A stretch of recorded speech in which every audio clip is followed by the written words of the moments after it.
a spin.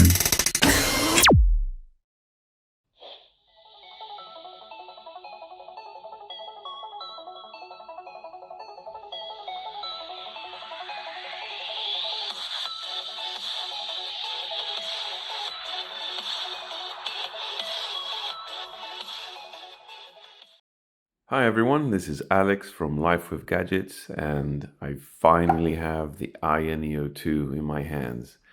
Oh my god, this thing is absolutely amazing. I know it's been a while since I made my last video, but I really wanted to spend time with this device and figure out how everything works. And I also wanted to make sure that I didn't have any issues that other people have reported, or at least I didn't want to make a video a week after having it, only then to find out that I had an issue with the hard drive or anything else, and I'd have to send it back to get it fixed. So I can confirm that after about 3 to 4 weeks of having this device, I've had no issues with the SSD, thankfully. This is the 2 TB version, 32 gig RAM, the retro power version. And I can say it, I can confirm it looks absolutely amazing. The video and pictures don't really make it any justice. I can confirm that the color of this device is not so much a brownish yellow as you probably see in the video or in pictures online. It's more of a grayish color, to be honest. It's more like an old PC or the old Commodore 64, not the breadbid version, but the other grayish version. It looks absolutely amazing. It really does. The quality of this device is spot on. It feels really premium. I'm really glad that I sold the Steam Deck and I got this instead, because honestly, it looks so much better. It's so much more solid and it feels great in the hand. Just holding it, the weight distribution is ideal. The screen is absolutely stunning. You can see I don't even have it in full brightness, but if I do, I mean, this thing looks just as good as the Ayaneo Air, even though that's an OLED and this isn't. This is just as good, to be honest. And I can confirm that everything works brilliantly. I haven't really had any issues, to be honest, other than a couple of small ones, which I'll go over now, and I'll explain how I sorted them out so that you guys can also fix them. But they're small little annoyances, to be honest, nothing major. The first thing I can recommend, just like I did with the Ayaneo Pro, is to make sure you do a clean installation or a repair of Windows 11. If you don't want to lose your data, if you don't want to have to reinstall everything, including the drivers, then all you have to do is download the ISO. You go to the Windows website, just like I showed in the Ayaneo Air Pro video. Download the ISO file for Windows 11. Make sure you choose the right language, okay? Make sure you choose the language that comes by default on the device. I chose English International, and then once you go through the setup, it will ask you if you want to do a repair installation, and it'll even tell you that you won't lose any of your files or data. If you choose a different language, it will treat the installation as a brand new installation, and in that case, you will lose any data or applications that you have installed. So just make sure you follow my other video, and you'll be absolutely fine.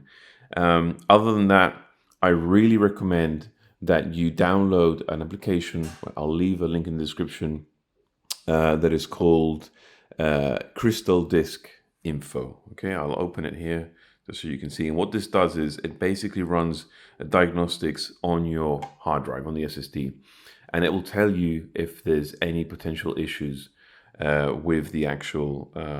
Sorry, I pressed the wrong application there. With the actual SSD with your hard drive. So I recommend you download it and run it. And you can see there on mine, it's saying that everything is good, and it's also showing me the temperature. I've been monitoring this for the last 3 or 4 weeks that I've had the device. I've been monitoring it whilst I've been installing applications from Valve, from Steam, sorry, and whilst I've been doing various other bits and bobs. I've left the device on for countless hours, even overnight. I've shut it down and restarted it multiple times, and this application has always been showing me that the device, the SSD, is healthy. So I really recommend that if instead of blue It goes into yellow. It means that there's potentially something wrong, or there's going to be something wrong with the SSD. If it then goes into red, it means you've definitely got an issue, okay? And in that case, you're going to have to speak to Ayaneo and get a replacement, or just buy yourself another SSD and install it yourself. Thankfully, at least in this version, in the box, it comes with multiple side, I don't know what these are called, but these are kind of like brackets here. It brings a few of them spare, so if you do open it and you happen to chip them, or you damage the color or whatever, the paint, you can replace them easily. And it also comes with a little metallic clip, so you can use it to open up the device. And then some protective stickers as well. So it does come with everything you need in case you need to open it. But thankfully, so far with mine, I've had no issues. I've also installed a 1 TB SSD, SD card here. And again, it's been working flawlessly. I've had no issues whatsoever. I've copied and moved data from the internal SSD to the SD card, back and forth. Again, no issues whatsoever. What else? Fingerprint. The fingerprint works brilliantly. Again, just as good as the Ayaneo Air. In fact, it's a lot better because this one, as you can see, runs absolutely, you can see with the camera, flush against the body of the device. The one on the Ayaneo Pro protrudes a little bit, and it actually feels really sharp. So when you run your finger around it, it feels like you could cut your finger. This one, not a problem. This is completely flat and works absolutely fine. There are some people who have had issues with the fingerprint reader, where after a couple of reboots, it doesn't work anymore, it doesn't read. If that happens to you, there is a quick solution. Go to your device settings, okay? Let's see if I can do this here. Go to properties, and then we're going to go to the device settings, device manager here. And then basically what you want to do is you want to make sure that where it says biometric devices, expand that. If I can do this here. Sorry, it's a bit difficult. There. And make sure that it looks like that. If it has a warning, or it's yellow, meaning that there's a warning, all you have to do is disable it and re-enable it. And that's done by simply right-clicking on the actual driver there and clicking on disable. And once it's disabled, you then click on enable. And that's it. Once you do that, your fingerprint reader will work absolutely fine. You'll have no issues whatsoever. So that's a very quick, simple fix. Another issue is with the RGB lights. When you go into the Ayaneo space, some people, here, master control, some people are saying that they set a color and then it doesn't work anymore. They basically can't change it, or whatever changes they make doesn't do any difference. Well, there's two things you can do about that. First of all is make the change you want, choose the colors you want, and then restart the device. And then what you should see is that the changes you've made actually take effect. If that doesn't happen, then make sure that you download the latest version of Ayaneo Space, okay? And in fact, I really recommend that you do that because the new version comes with a couple of fixes, including being able to take off the vibration, which is something, there you go, you see? You can actually turn it off.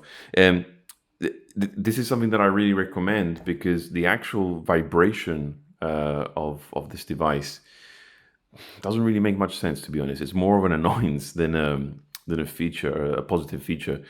I mean, it vibrates. It vibrates better than the Ayaneo Pro for sure, but it doesn't really add anything to the gameplay. It's more of a generic rumble, if you like, rather than something that you'd find on an Xbox One controller or a PlayStation controller. So I just, turn it off, really. And the new version of Ayaneo Space allows you to do that. So by all means, go ahead and do that. Sorry, this is where you change the RGB. So again, make sure you download the latest version and make those changes. Another thing is, if you update the version of Ayaneo Space, the chances are that once it restarts, it's going to be in Chinese. Okay, everything will be in Chinese. So to put it back into English, click on the Ayaneo icon that you see there on the top left. Okay, click on that, and then although this will all be in Chinese, click on this little module here, this button, right, where it has the A. The A will still be there even if it's in Chinese. Click on that, and then you'll see English is there on the top left, okay? So do that, and then it will just restart, and it'll all be in English. So that's pretty much it in terms of issues that I've faced with this device. As I said, I haven't really had any issues whatsoever. It just works brilliantly. Battery life, well, it is what it is. It's not too great. I mean, if I'm playing emulation and I'm doing around, if I'm using between 15 to 18 TDP, the battery will last about 2.5 hours, maybe 3 hours, if I can lower it down to 11 or 8 watts. If you're playing AAA games, again, depending on your settings, I try to put everything down to 1080p maximum, medium to high settings. Then you're going to get about an hour and a half to 2 hours gameplay. If you push everything to the max, you're not going to get more than an hour, basically. That's just the nature of this device. So in terms of battery power, although it has a bigger battery than the Ayaneo Pro, because it's a much more powerful device and it has a bigger screen, and obviously it doesn't last much longer than the Ayaneo Pro would. But again, as long as you have a power outlet nearby, or you have an external battery like I have, a power bank, then you're not going to have any issues. I can confirm that playing games on this device, for many hours is extremely comfortable. The device doesn't really get, I mean, it gets warm, but it doesn't get uncomfortably hot. The fan noise is basically minimal, especially if you use the new fan feature here that they've provided. They've also provided a tool where it automatically adjusts TDP and power for you, so that's very useful. But the fan noise is absolutely brilliant. I mean, again, way better than it was on the Steam Deck, as far as I'm concerned. And you saw the intro video. It's basically, I run Hyperspin on this device with a tracked mode, and I have tons and tons of retro games and emulation. I'll do a separate video on emulation and AAA games, just like I did for the Ayaneo Pro. But guys, this is just a quick video to let you know that I've already got it in my hands. I've spent over 3 weeks of this. I'm extremely happy with this device. I'm really happy that I sold my Steam Deck and got this instead. And I have nothing but positive comments about this device so far. And again, the issues I've had have been minimal. They can all be fixed.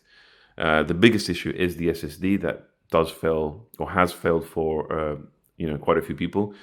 But even that can be fixed, and ultimately, if you don't want to fix it, you can always send the device back and they'll send you a new one.